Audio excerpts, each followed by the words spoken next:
भांडखोर किंजल. ती आणि तिचा डॅडा कंटिन्यू भांडत असतात. कामधंदा नाही त्यांना.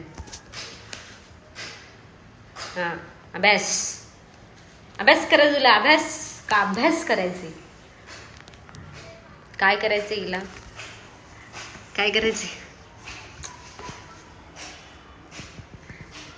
कहाँ कहाँ ढूंढा तुझे सामने आ जाना. मेरी बच्ची बहुत गुस्से वाली है, कोई तो समझाओ ना. आजा सावरे मेरे पिया किंजल जिया. बाबा सिन्सर अभ्यास चालू आहे.